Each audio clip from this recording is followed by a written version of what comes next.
All right, we live in the most exciting time in history. Do you know right now, because of the availability of research, we can say with confidence that a marriage relationship also has a science to it, meaning that there are certain things that if you do specifically, you would be able to improve the quality of your marriage or turn the tides around if your marriage is going in a direction that you do not want. And in this video, I'm going to be sharing with you three specific things that if you begin to do right now, it will change the quality, or it will improve the quality of your marriage, and also change the trajectory of your marriage if you do not want it to head the way it is heading. Now, but before I go into that, I want to tell you a little about my story, how I got here. I think I was about 16 when my parents hit a bump in the road in their relationship. And as at that time, it was challenging to be at home. I didn't like the environment, the energy in the house. So I always wanted to be away from home. Luckily, I found solace in church. So I'll go to church, whether I had an activity to do or not. Sometimes I'll go to my pastor's house and spend the day there, just in a bid to stay away from home. And in those days, I made a promise to myself that whatever it took, whatever I needed to do in order to ensure that I have the home that I'll always be proud of to come home, and my children will always find solace and comfort in, I was going to do it. And just like how it is said that whatever your focus is, the universe conspires to give you. So I met my husband, and then just before we got married, we had to go through premarital counseling, and we were introduced to the most amazing people in our lives. Today, they are our mentors, they are people we look up to, and our journey began. I have heard a lot of people, I've met a lot of people and interacted with them. And then when I share our story and experience about our premarital counseling, a lot of them did not have that experience. Very few people have had the quality of premarital counseling we had. And then that counseling did not only give us information or knowledge on what to do, but it also left us hungry to search for more information, hungry to become better, to develop ourselves. So we continued our journey to develop ourselves, to improve our marriage. And then as our marriage began to soar, as things began to improve, as we saw our marriage continue to grow, it was obvious that we couldn't keep this information to ourselves. We had to share it with other people. So that's how we got here, and we began to do the things that we do right now to help people maintain their marriage. So right now, to the three things I promised I would share.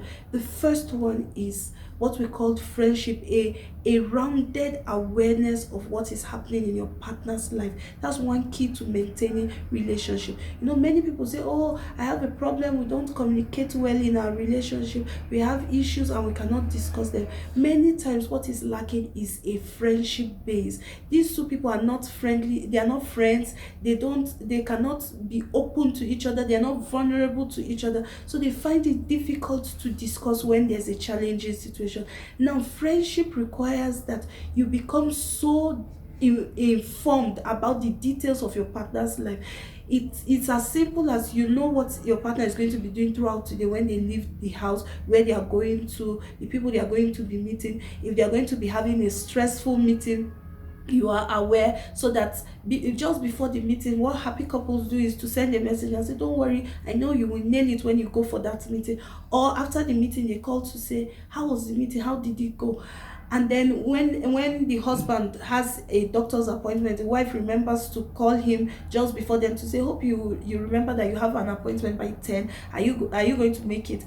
Just a well-rounded opinion or awareness of what is happening in their partner's life. They know who the present stressors in their partner's lives are. They know what their partners are enjoying presently about their work, what they do not like. Just a good knowledge of your partner is one way to ensure that the flames of your love keep burning. Now, the second thing is specifically to women, and this is that research shows that most of the time women are the ones that insist for to improve their marriage. They are the ones that bring up the challenging issues in their marriage to be discussed. And it is okay, it is normal for most relationships to have that the woman does that. And oftentimes the men try to escape or dodge such communication. Reason is because when they get aggravated, they calm down less. They don't calm down as fast as their wives do, so they tend to want to avoid anything that will aggravate them. So it's okay for you, the woman, to be that person, but one thing you need to remember is that as you bring up those issues, you have to bring them up in a soft way, without criticism, without blaming your partner, but just in a soft way that makes your partner willing to listen and also do. And when you do that, remember that you state the problem as an observation, not as a judgment. Then you also give what you want to be done. You say what you want to be done. So it's not enough to say, oh, you come late. It's also enough to say, when you are not going to be home early, can you please let me know that you will not be home early? Or is it possible that I know 3 hours earlier that you will not be home early, so that I can plan? That way your partner is also able to know what you want from what you have observed. So it's important to start with an observation and then to state your request specifically, because men are not mind readers. Nobody is. Nobody would know what you want if you do not state it. All right, so the final and third thing I want to discuss is to men specifically, and that is allowing the influence of your wife, that in your decisions, in your business, in everything that you do as a man, you allow the influence of your wife in it. This simply means that her thoughts, her ideas, her opinions, you consider them while making your decisions. Now, it has been shown by research that men that are happily married make more money than their counterparts that are either single or in an unhappy relationship. And the reason is simple: women are more relational, so they are able to bring in that relational aspect into your business that makes you succeed better. So men that allow their wife's influence make the wife feel like a team a member and a partner in whatever they do, and that gives them peace at home. The wife doesn't have to nag because she knows that the husband will hear her opinion and will take it into consideration, even if his ultimate decision will not be to her favor, but he would have taken her own opinion into consideration. So these three things are things that if you began to do now, you would see your marriage soar. Now, before I leave, I want to say specifically to single people that are watching, if you're about to get married, I advise you, do not get married without help. Do not get married without proper counseling. There's a button down below this video. If you're about to get married, click on that video right now and get help, get counseling. Of course, it's going to cost you, but it's not going to cost you as much as what a bad marriage will cost you. I live in a society where people are willing to spend so much to make their weddings the talk of the town. People go to do dance rehearsals, they pay massively for videos so that they can prove to everybody that they are in love and they are having the time of their life. But remember that that is just the wedding day.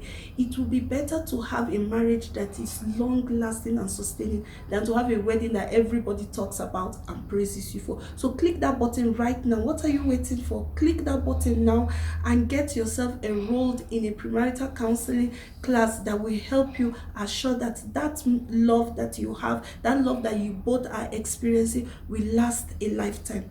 If you are in a marriage where you are having issues, you see, everybody sometimes needs somebody to hands to hold. Sometimes we need a hand to hold, and we are here to be able to help you with those issues. Sometimes it's not that you don't know what to do, it's just that you need somebody to help you through, to be accountable to, so that you can get those things done. Click that button right now and get the help that you need, so that your marriage will soar and you will be happy, because you know what, you deserve to be happy. And maybe you are at that place where you don't even know what to do. Everything you have known, everything you have tried has failed. Click that button right now. Get the help that you need, because you see, ultimately it's not about leaving this partner and getting another partner. Sometimes people leave a marriage and get another partner, and the marriage does not still be they do not still have the marriage that they've always dreamt of, because sometimes it's not the partner that is the problem, it's learning how to relate that is the problem. Click that button right now and get your marriage working again, for yourself, for your children, and for the next generation, because you know what, will be changing the world one marriage at a time. Let's do this together. Let's work together to ensure that you have that marriage that you will be happy with, that your children will be happy with, that your partner will be happy with, and that we raise children that the world will be grateful for tomorrow. Thank you for listening to me.